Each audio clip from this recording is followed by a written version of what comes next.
ఇశ్రాయేలు కాపరి విశ్వముని ఊపిరి, ఇశ్రాయేలు కాపరి విశ్వముని ఊపిరి, పరలోక సారథి ప్రభునా వారధి, పరలోక సారథి ప్రభునా వారధి, యేసు నా రథ సారథి నా హృదయ కాపరి. ఇశ్రాయేలు కాపరి విశ్వముని ఊపిరి, ఇశ్రాయేలు కాపరి విశ్వముని ఊపిరి.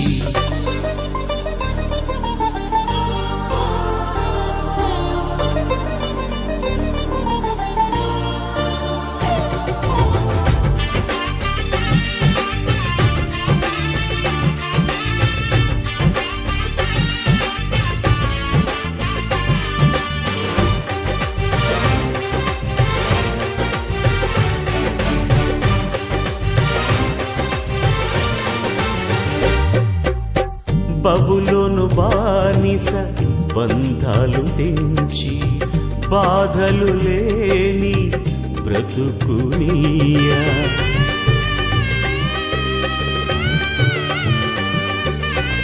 బబులోను బానిస బంధాలు తెంచి, బాధలు లేని బ్రతుకునియా, సిలువ కాటాలో శ్రమల కౌగిటిలో, సిలువ కాటాలో శ్రమల కౌగిటిలో, రక్తము కాచి రక్షణనిచ్చిన నా యేసయ్య, నీ రక్తము కాచి రక్షణనిచ్చిన నా యేసయ్య.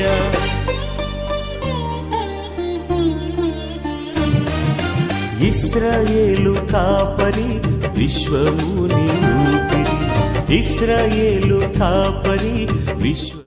30 వచనం నుంచి 40 వచనం వరకు చదువుతున్నాం. ఈ లోకపు జనులు వీటన్నిటిని వెతుకుదురు, ఇవి మీకు కావలసి ఉన్నవని మీ తండ్రికి తెలియదు. మీరైతే ఆయన రాజ్యమును వెదకుడి, దానితో కూడా ఇవి మీకు అనుగ్రహింపబడును. చిన్న మంద భయపడుకుడి, మీకు రాజ్యము అనుగ్రహించుటకు మీ తండ్రికి ఇష్టమై ఉన్నది. మీకు కలిగిన వాటిని అమ్మి ధర్మం చేయుడి. పాతకిలని సంచులను, పరలోకమందు అక్షయమైన ధనమును సంపాదించుకునుడి. అక్కడికి దొంగరాడు చిమ్మెట కొట్టదు. మీ ధనం ఎక్కడ ఉండునో అక్కడనే మీ హృదయము ఉండును. మీ నడుములు కట్టుకొని ఉండుడి, మీ దీపములు వెలుగుచుండనీయుడి. తమ ప్రభువు పెళ్లి విందు నుండి వచ్చి తట్టగానే అతనికి తలుపు తీయుటకు అతడెప్పుడు వచ్చునో అని అతని కొరకు ఎదురు చూచు మనుషుల వలె ఉండుడి. ప్రభువు వచ్చి ఏ దాసులు మెలవుగా ఉండుట కనుగొనునో ఆ దాసులు ధన్యులు. అతను నడుము కట్టుకొని వారిని భోజన పంక్తిని కూర్చున్నబెట్టి తానే వచ్చి వారికి ఉపచారం చేయునని మీతో నిశ్చయముగా చెప్పుచున్నాను. మరియు అతడు 2వ జామున వచ్చినను 3వ జామున వచ్చినను ఏ దాసులు మెలకుగా ఉండుట కనుగొనునో ఆ దాసులు ధన్యులు. దొంగ ఏ గడియను వచ్చునో ఇంటి యజమానికి తెలిసిన ఎడల అతను మెలకుగా ఉండి తన ఇంటికి కన్నము వేయనీయడని తెలుసుకునేది. మీరు అనుకునే గడియలో మనుష్య కుమారుడు వచ్చును కనుక మీరు సిద్ధంగా ఉండుడని చెప్పాను. దేవుడి స్తోత్రం చెల్లిస్తున్నాం. నిన్నటి మాకు మేము చేసిన మేము వేళకు ఉపకారాలను బట్టి మేము స్తుతిస్తున్నాం. మేము వెళ్ళే ప్రతి ప్రదేశంలో మీరు మాకంటే ముందుగా వెళ్ళి కార్యం సఫలం చేస్తున్నారు. మాకంటే ముందుగా వెళ్ళి ఆ గృహాలను మీరు దర్శించి మీరు ఆశీర్వదిస్తున్న విధానం బట్టి మేము స్తుతిస్తున్నాం. దేవా, ఎన్నో 3 సంవత్సరాలుగా ఆ ఇంటికి వెళ్ళి ప్రార్థించాలని ఆశపడినటువంటి నా తండ్రి కమల, మరి వేసే నా ప్రభా, నా తండ్రి దేవరాజు వారి యొక్క గృహంలో మీ యొక్క కృపలింపచేసి మీరు వాగ్దానం చేశారు ప్రభా. వారి గృహాన్ని సొంత గృహం కట్టుకోలేన పరిస్థితిలో మీరు ఇచ్చిన వాగ్దానంలో మీరు నెరవేర్చారు. పునాదులతో సహా మీ ప్రార్థనలో నా తండ్రి కృపలో మీరు ఆ ఇంటిని పూర్తి చేసినందుకు ఎంత స్తుతించినా కూడా తక్కువే ప్రభా. మరి హౌస్ డెడికేషన్ విషయంలో కూడా మీ సన్నిధి కంటే తోడు దయచమని ప్రార్థిస్తున్నాం. అలాగనే అనేక మంది బిడ్డలకు నా ప్రభా, నా తండ్రి హౌస్ లోన్ మీరు శాంక్షన్ చేశారు, అందుకు కూడా మేము స్తుతిస్తున్నాం. ఈ మే మాసంలో నా ప్రభ నా తండ్రి ఆయా కాలేజెస్ లో అప్లై చేసుకుంటున్నారా? బిడ్డలకు మీ జ్ఞానాన్ని మీ వివేకాన్ని దయచేది కాక. దేవా, మీరు చేసిన మేళను బట్టి మేము స్థుతిస్తున్నాం. భయంకరమైన వెన్నునొప్పి నుంచి డాక్టర్ తీసుకెళ్లాను, మీరు విడిపించిన దేవా మీకే స్తోత్రం, మీకే స్తోత్రం, మీకే స్తోత్రం, మీకే స్తోత్రం, మీకే స్తోత్రం. ఈ రాత్రి కాల సమయంలో ఇంకా ఎంతమంది బలహీనతలో చేతిపడి మానసిక క్షుద్ర శక్తులు, cancer, TB, back pain, ulcer దేవా నా ప్రభ నా తండ్రి ఏ విధానంలో నా తండ్రి శ్రమ ప్రాబ్లంతో నా తండ్రి దేవా మైగ్రేన్ హెడేక్ నా ప్రభ కీళ్ళ నొప్పులతో నా తండ్రి సఫర్ అవుతున్న ప్రతి బిడ్డలో మీ రక్తం చూపించి ఇంతవరకు మీరు స్వస్థత ఇచ్చారు. ఇప్పుడు కూడా నా తండ్రి అలాగే నా ప్రభ బాధ అనిపించబడిన స్వస్థపరచు దేవుడు మీరని నీ పైన ఆనుకోవడానికి నేను స్థుతించడానికి మీ యొక్క కృప దయచేది కాక. దేవా మీకే స్తోత్రం, మీకే స్తోత్రం, మీకే స్తోత్రం, మీకే స్తోత్రం, మీకే స్తోత్రం. తీవ్ర జ్వరాల నుంచి విడిపించిన దేవా మీకు వందనాలు, స్తుతులు, స్తోత్రం చెల్లించుకుంటున్నాం. హార్ట్ ప్రాబ్లం నుంచి, చెస్ట్ పెయిన్ నుంచి విడిపించిన దేవా మీకే స్తోత్రం, మీకే స్తోత్రం, మీకే స్తోత్రం, మీకే స్తోత్రం, మీకే స్తోత్రం. ఇక మీద నా ప్రభ అందరి అవి వారిలోకి ప్రవేశించకుండా నజరేయుడైన యేసు నామం యేసు రక్త పరిశుద్ధ ఆత్మ అగ్ని ద్వారా ఆజ్ఞాపిస్తున్నాం తండ్రి. దేవా వారి విడుదల పొందురాలున్న అందరే వాక్యంతో మేము నింపమని ప్రార్థిస్తున్నాం. దేవా ఖాళీ హృదయంలో దురాత్మ ప్రవేశిస్తున్న గుర్తించి వాక్యంతో నింపబడడానికి జ్ఞానం వివేకం దయచేయమని ప్రార్థిస్తున్నాం. మొదటిగా దేవుని వందనాలు చెల్లిస్తున్నాను. అక్కగారికి కూడా నా యొక్క వందనాలు చెల్లిస్తూ ఉంటున్నాను. చదువుల లేఖన భాగంలోది మొదటి సమయంలో 1వ అధ్యాయము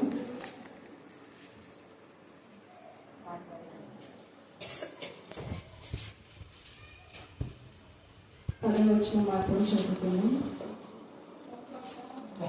బహు దుఃఖ కాంతాలే వచ్చి యెహోవా సన్నిధిని ప్రార్థన చేయుచు బహుగా ఏడ్చుచు, సైన్యములకు అధిపతి యెహోవా నీ సేవకురాలినైన నాకు కలిగి ఉన్న శ్రమను చూచి నీ సేవకురాలినైన నన్ను మరొక జ్ఞాపకం చేసుకొని నీ సేవకురాలినైన నాకు ఒక మగపిల్లని దయచేసిన కదా వాని తల మీదకి క్షౌరపు కత్తి ఎన్నటికీ రానియక వాడు బ్రతుకు దినములన్నిటిలో నేను వాడిని యెహోవాకు నీకు అప్పగించుమని మొక్కుబడి చేసుకోలేను. ఆమె యెహోవా సన్నిధిని ప్రార్థన చేయించుకున్నా వేడి ఆమెను కనుగొనలేదు. ప్రార్థించుకున్నాం.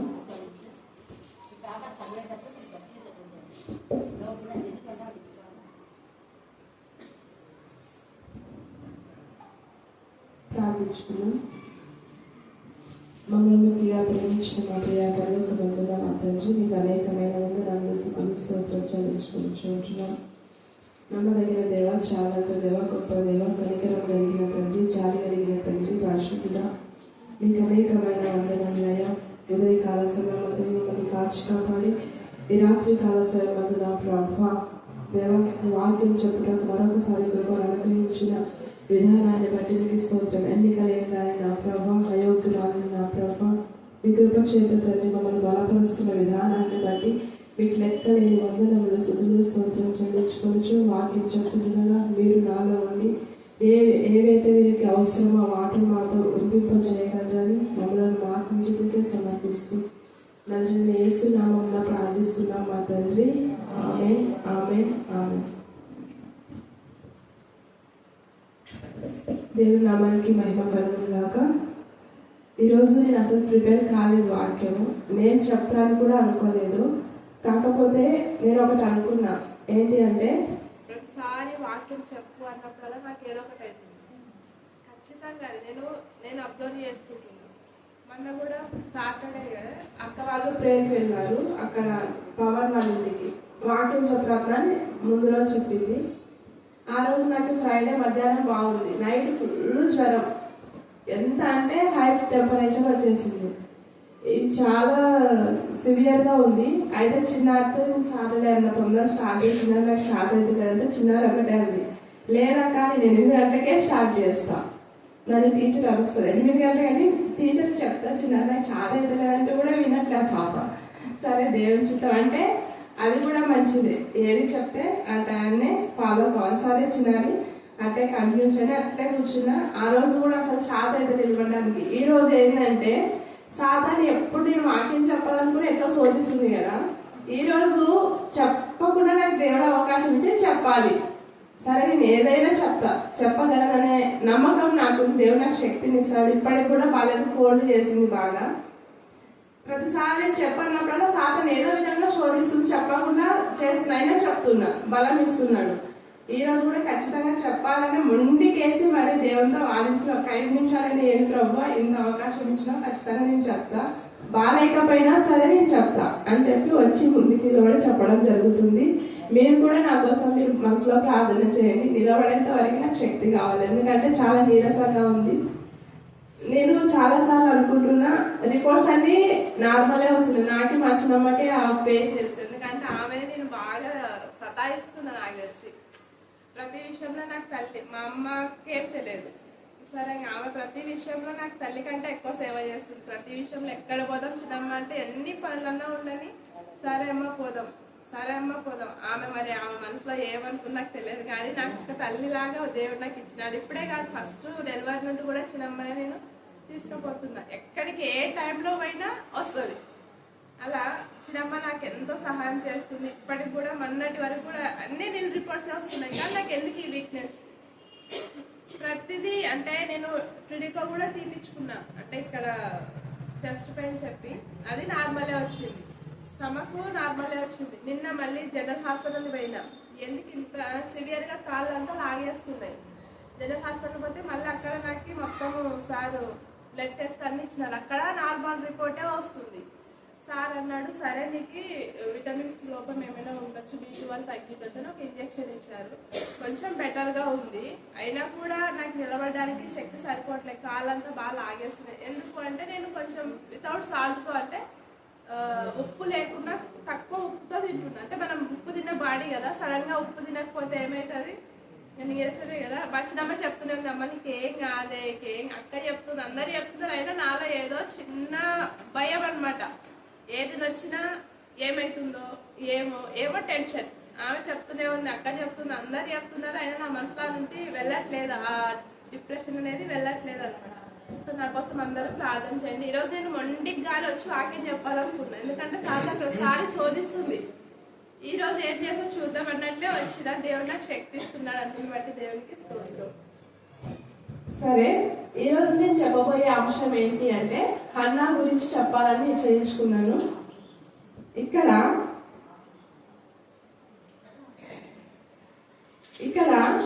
హన్నా, సరే ఇక్కడ మన అంశం వచ్చేసి ప్రార్థన చేయు స్త్రీలు. ఇక్కడ ఒక స్త్రీని తీసుకున్నా, అయితే ఈమె ప్రార్థన చేసి ఏమి పొందుకుంది, మనము ప్రార్థన చేసి ఏం పొందుకుంటున్నాం స్త్రీలుగా. స్త్రీ అంటేనే ఇంటికి దీపం ఇల్లాలు కదా. ఈమె ప్రార్థన చేసింది, కన్నీటితో ప్రార్థన చేసి ఎన్నో ఆశీర్వాదాలు చూసింది. అంటే కుమారుని కనింది, కుమారుని ఒక ప్రవక్తగా చూసింది. సరే, ఇక్కడ నేను చెప్పబోయే అంశం ఏంటంటే ప్రార్థన చేయు స్త్రీలు తన గృహాన్ని ఎలా కట్టుకుంటారు. సరే, ఇక్కడ మనం చూసినట్లయితే ఈ అధ్యాయం మనకంతా తెలుసు హన్నా గురించి కదా. ఎల్కానాకి 2 భార్యలు ఉంటారు. వాళ్ళిద్దరి పేర్లు ఏంటి? హన్నా, పెనిన్నా పెద్దది, హన్నా చిన్నది.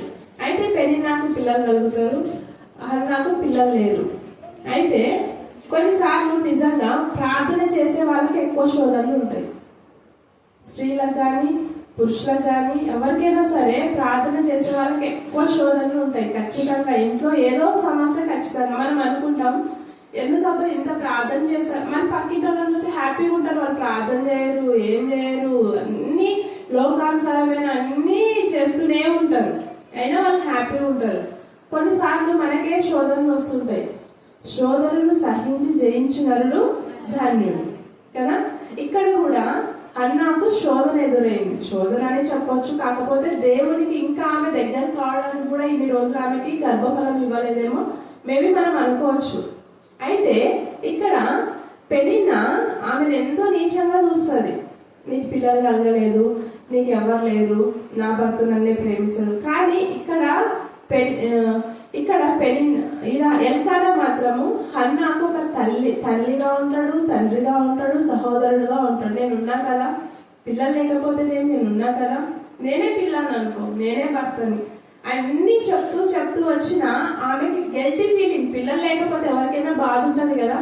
అందరి పిల్లల్ని చూస్తూ పిల్లలు లేని వాళ్ళకి ఎంత వాళ్ళు బయటికి చెప్పుకోలేకపోయినా మనసులో వేదన పడుతూ ఉంటారు. ఆమె కూడా అదే సిచ్యువేషన్ లోనే ఉంది. అయితే వాళ్ళు ఒక సంవత్సరానికి దేవుడి సన్నిధికి వెళ్లే ఆచారం ఆ కాలంలో ఉంది. ఇక్కడ ఏం చేశారంటే ఆమె అక్కడికి వెళ్ళినప్పుడు అక్కడికి పోయిన తర్వాత దేవుని సన్నిధిలో పోయి ఏడుస్తూ ప్రార్థన చేస్తుంది. ఎలాగా ఏడుస్తూ? గట్టిగా ఏడుస్తుందా?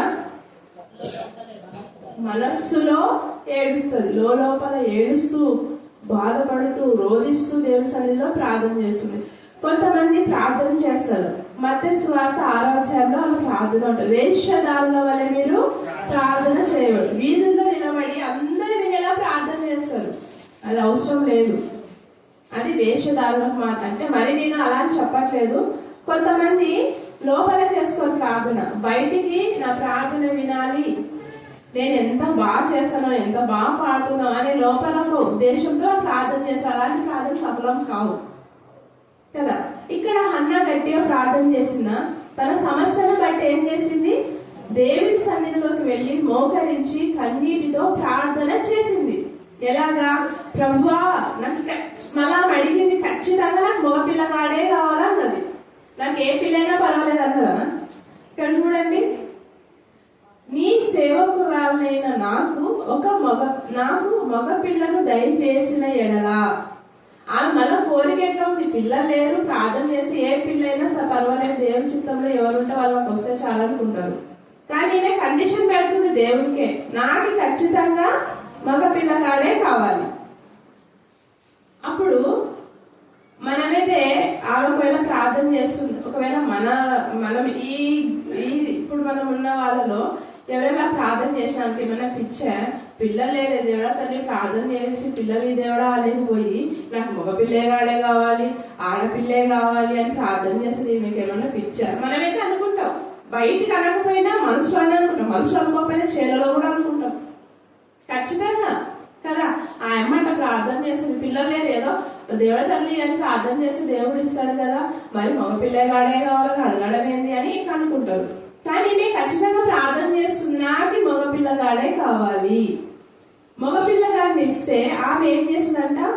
వారి తల మీదికి క్షౌరపు కత్తి ఎన్నటికీ రానియక వాడు బ్రతుకు దినములన్నిటను నేను వారిని యెహోవానకు నీకు అప్పగింతును. మొక్కుబడి చేసుకుంది. ఇంకా అక్కడే ప్రార్థన చేసింది, దేవునికి రిక్వెస్ట్ చేయడం లే, ఆర్డర్ వేస్తుంది, నాకు మగ పిల్లగాడు కావాలి, మగ పిల్లగాడు ఇస్తే నీకే ఇస్తా కదా. ఎంత సమర్పణ మనమైతే చేసుకుంటామా? నాకు పిల్లల్ని ఇచ్చినాక ఎక్కడికి పోతామో, ఆ కొబ్బరికాయ ఈ కొబ్బరికాయ, ఆ చెట్టు ఈ చెట్టు ఎన్ని మొక్కుతామో, దేవుని మాత్రం మర్చిపోతాం. ఈమె ప్రార్థన చేసిన విధంగానే దేవుని సన్నిధికి సమయాన్ని ఇచ్చేసింది.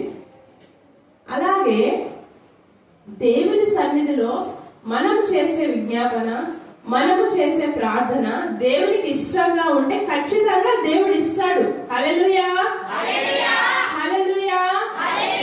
అది ఏ సమస్య అయినా సరే, నీ ఇంట్లో భార్య భర్త సమస్య కావచ్చు, పిల్లల సమస్య కావచ్చు, పిల్లల గురించి చదువుల గురించి కానీ, పిల్లల భవిష్యత్తు గురించి కానీ, ఆర్థిక సమస్యల గురించి కానీ, అది ఏ సమస్య అయినా దేవుని సన్నిధిలో మనము దేవునికి ఇష్టపూర్వకంగా ఉండి ప్రార్థన చేస్తే అది ఏ సమస్యైనా దేవుడు తీరుస్తాడు. అదంతే. ఎందుకంటే దేవునికి అసాధ్యమైనది ఏమైనా ఉందా? ఏం లేదు. దేవునికి సమస్తము సాధ్యమే. నువ్వు నేను మనుషులం ప్రార్థిస్తేనే దేవుడు అన్ని చేస్తున్నాడు. మరి దేవుడు అనుకుంటే చేయడా? అబ్రహాం కూడా దేవుడితో ఎంత స్నేహంగా మాట్లాడతాడు. నేను ఈ ఊరిని అంత నాశనం చేస్తా అన్నప్పుడు ఏమని అడుగుతాడు అబ్రహాము? దేవుడా, ఒక 50 మంది ఉంటే ఊరిని కాపాడతావా? అబ్రహాం కాపాడతా.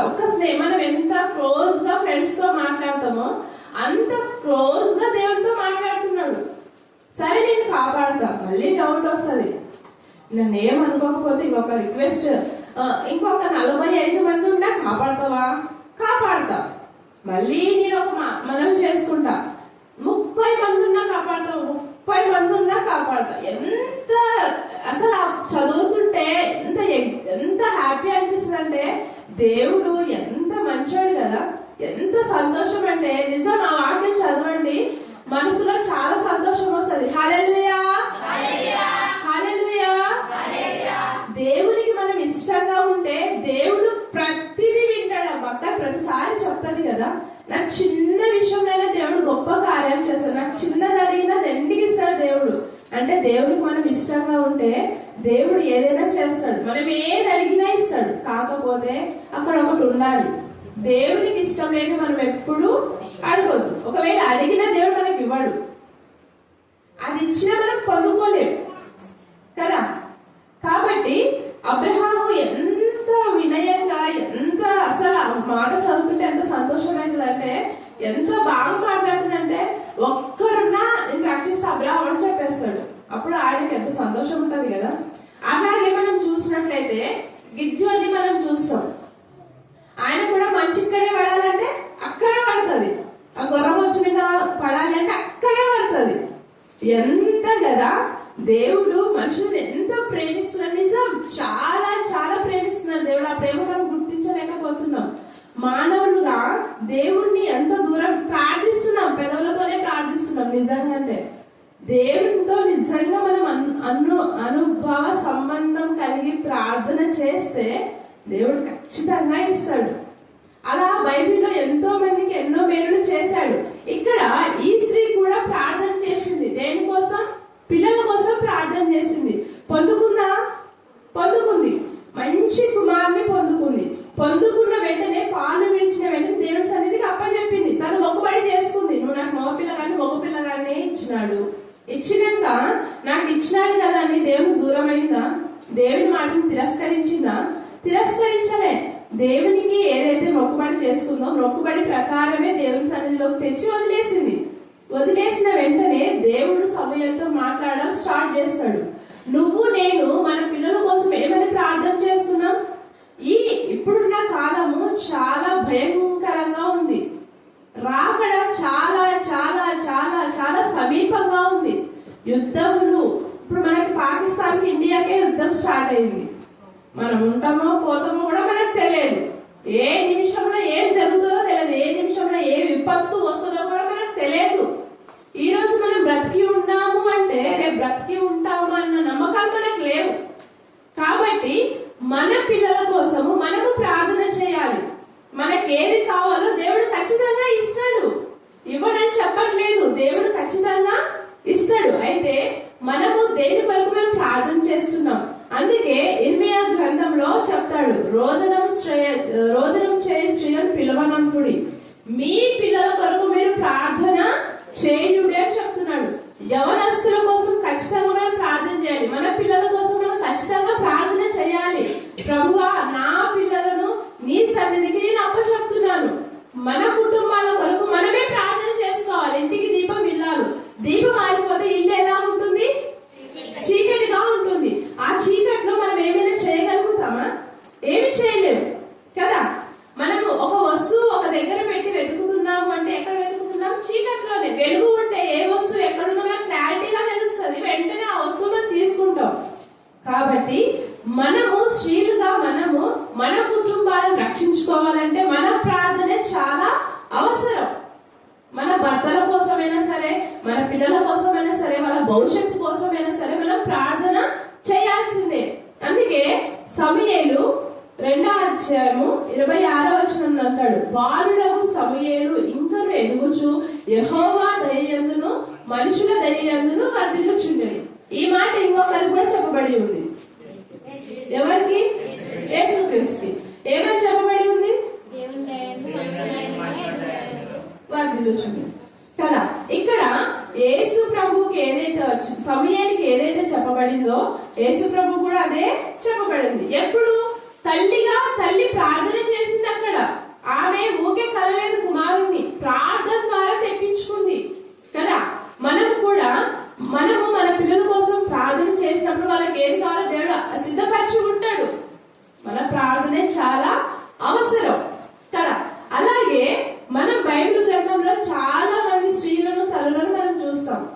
మనము పిల్లలకి మంచి నేర్పించే వారిగా ఉన్నామా, చెడు నేర్పించే వారిగా ఉన్నామా? ఈ కాలంలో యవనస్తులు ఎలా ఉన్నారు అంటే ఫోన్ లేకపోతే జీవితమే లేదు. ఫోనే లైఫ్, ఎనీ టైం ఇట్లనే పైకే పోతుంటే చేతులు కిందికి మాత్రం రావు. వాళ్ళ లైఫ్ కూడా గాలికి ఎగిరిపోతుంది. ఇంకా అంతే. అప్పుడు తల్లిగా నీ బాధ్యత ఏంటి?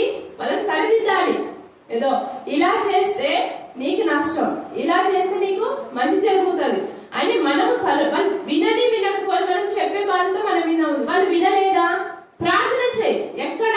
సమాజంలో కాదు, నీ ఇంటిలోనికి వెళ్ళి తలుపు గది వేసుకొని నీవు నీ పిల్లల కొరకు మోకరించి ప్రార్థన చేయాలి.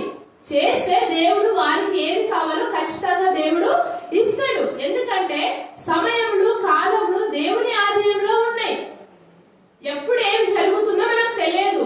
నశించిపోకుండా ఉండాలి అంటే, మన పిల్లలు నశించిపోకుండా ఉండాలి అంటే మనము ప్రార్థన చేసే వారిగా ఉండాలి. ముసలమ్మ ముచ్చట్లు పెట్టుకొని ఉండకూడదు. సరే, ఆ మాటలో దేవుని వాక్యం ఒకటైనా వస్తుందంటే ఏమీ ఉండవు. ఎనీ టైం వాళ్ళిట్లా వీళ్ళిట్లా, వాళ్ళ పిల్లలు బాగుపడరు, వీళ్ళ పిల్లలు, అవన్నీ అనే కంటే ముందు నువ్వు నీ పిల్లల కోసం ప్రార్థన చేయి. దేవుడు ఎందుకు ఇవ్వడు? ఇస్తాడు కదా. హల్లెలూయా, హల్లెలూయా. అయితే మనము అక్కడ ఇంకొక మిస్టేక్ చేయకూడదు. వాళ్ళకి ఇంజనీరింగ్ సీట్ వచ్చిందని నీ పిల్లకి ఇంజనీరింగ్ సీట్ రావాలంటే కాదు. దేవుడు నీ బిడ్డ భవిష్యత్తు ఎలాగో ఉంచాడో దేవుడికి తెలుసు. అదే దేవుడు ఇస్తాడు. దానికోసం దేవా నీ చిత్తం, నువ్వు ఏది ఇవ్వాలనుకుంటే అది ఇవ్వు. సరే, నువ్వు ఆ అమ్మాయి ఆ అబ్బాయి దానికోసం ప్రిపేర్ అవుతున్నాడు, దానికోసమే ఖచ్చితంగా ప్రార్థన చేసి దేవుడు ఇస్తాడు. దేవుడికి తెలుసు మంచి ఏది చెడు ఏది అని. నీ పిల్ల భవిష్యత్తు, నీ కుమారుని భవిష్యత్తు చెడిపోకూడదు అంటే దేవుడికి తెలుసు. ఇక్కడ హన్న ప్రార్థన చేసిన మగపిల్లగా నీ అన్నప్పుడు దేవుడికి సమస్తము తెలుసు కాబట్టి ఆమె చేసిన ప్రార్థనకు ఖచ్చితంగా కుమారుని పొందుకుంది.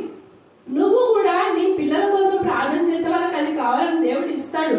కాకపోతే కొన్నిసార్లు ఆలస్యం అవ్వచ్చు, అయినా నువ్వు నిరాశపడకూడదు. ప్రార్థన చేస్తూనే ఉండాలి. ఇంకంతే మన పని ఏది? ప్రార్థన చేయాలి. ఇక్కడ నేను ఒక చెడ్డ తల్లిని చూపిస్తా. ఆమె పేరు అతల్య.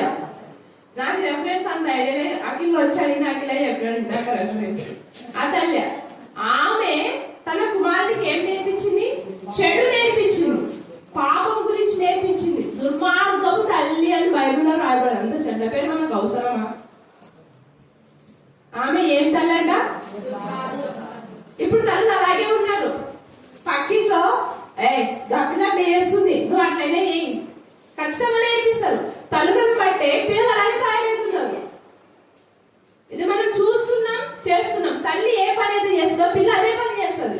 తండ్రి ఏ పని చేస్తాడో కుమారుడు అదే పని చేస్తాడు. తల్లిగా తండ్రిగా మనం చక్కగా ఉంటే మన పిల్లలు చక్కగా ఉంటారు. అవునా? ఇక్కడ తల్లి దుర్మార్గపు తల్లి అతల్య. ఆమె ఏం చేసింది? ఆయనకు అన్ని చెడు మాటలే చెప్పింది. నువ్వు వాళ్ళని దూషించు, వీళ్ళ గురించి మాట్లాడు, వీళ్ళని చంపాయి, వాళ్ళని చంపాయి, ఇవన్నీ చెప్తే మైండ్ లో చిన్నప్పటి నుండి పిల్లలకి ఏం ఫిక్స్ అవుతుంది? మా అమ్మ చెప్పిందే కరెక్ట్, మా అమ్మ చెప్పిందే చేయాలి. ఇవన్నీ నేర్పిస్తున్నప్పుడు నీ పిల్లల భవిష్యత్తు ఏమవుతుంది? నువ్వు నాశనం అవుతావు, నీ పిల్లల్ని నాశనం చేస్తావు. మరి పిల్లల్ని కన్నందుకు ఏమి లాభం? ఒకసారి ఆలోచించండి. లాభం లేదు కదా. పిల్లల భవిష్యత్తు బాగుండాలి అంటే మనం మంచి నేర్పించాలి. ఇక్కడ అతన్ని దుర్మార్గపు తల్లి చెడు నేర్పించింది. చివరికి తన కుమారుని పోగొట్టుకుంది. ఈ దినం నువ్వు నేను పిల్లలకి మంచి నేర్పిస్తున్నామా, చెడు నేర్పిస్తున్నామా? మంచి మాటలు నేర్పాను, మంచి మాటలు లోపల కూసబెట్టుకొని ఇంట్లో మూల కూసబెట్టుకొని నేర్పించుకో. చెడుగా నేర్పియొద్దు, మంచిగా నేర్పి. అమ్మా ఇలా చేయొద్దు, ఇలా చేయి. పెద్దలను గౌరవించు, పెద్దల పట్ల వినయం కలిగి ఉండు, ప్రార్థన చేసుకో. ఒకళ్ళు ఒకరు చూడొద్దు. బయటికి పోతే నీ ప్రవర్తనే అందరూ నువ్వు అనుకుంటావు నేను ఒక్కటే వెళ్తున్నాను, నేను 10 కళ్ళు చూస్తుంటాయి. అవునా? నీ వస్త్రధారణ కరెక్ట్ గా ఉండాలి. గర్ల్స్ అయితే, అబ్బాయిలు అయితే మంచి వేలో ఒకటే మార్గంలో వెళ్ళాలి. ఆ అమ్మాయి గురించి నువ్వు ఎవరైనా చూసి నీ చెల్లి అనుకో, నువ్వు ఎవరైనా చూసి నీ అన్న అనుకో. అది ఎవరు నేర్పించాలి? తల్లిదండ్రులే నేర్పించాలి. ఇక్కడ హన్న కొడుకు కోసం ప్రార్థన చేసింది, కొడుకుని మంచి స్థాయిలో చూసింది.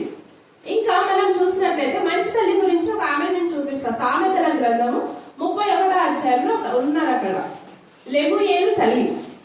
అవునా? ఒకసారి చూడండి సామెతల గ్రంథము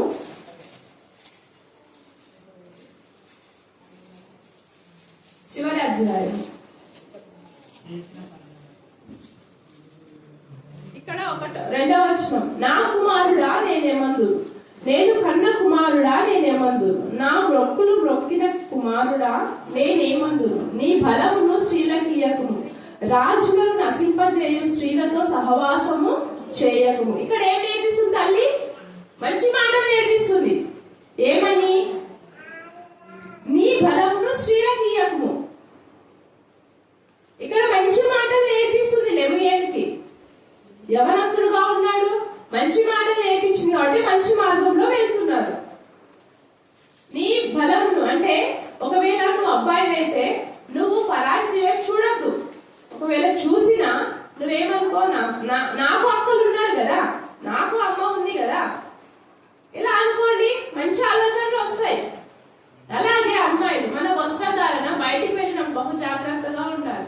మన వస్త్రధారణ బట్టే మనల్ని దృష్టిగా చాలా మనకు తెలియదు, మన వెనుక చాలా మంది అనుకుంటుంటారు. అమ్మాయిలుగా అది ఎవరు నేర్పించారు? తల్లిదండ్రులు మాత్రమే నేర్పించగలరు మంచి చెడు అనేది. ఇంకెవరు? ఒకవేళ టీచర్స్ చెప్తే వాళ్ళ సబ్జెక్ట్ వరకే చెప్తారు, మిగతా మంచి విషయాలు చెప్పరు. అవునా? తల్లిగా తండ్రిగా నేర్పించాల్సింది మనమే. మంచి అయినా చెడైనా మన దగ్గర ఫస్ట్ స్టూడెంట్, ఫస్ట్ టీచర్ ఎవరంటే తల్లే. చెడిపోవాలన్నా తల్లే, బాగుపడాలన్నా తల్లే.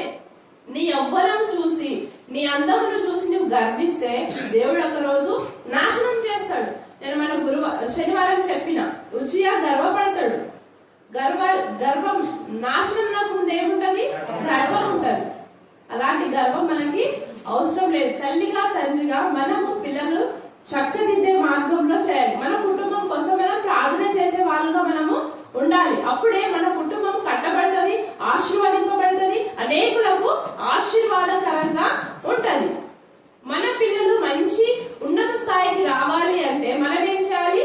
ప్రార్థన, ప్రార్థన, ప్రార్థన, ప్రార్థన. హల్లెలూయా, హల్లెలూయా.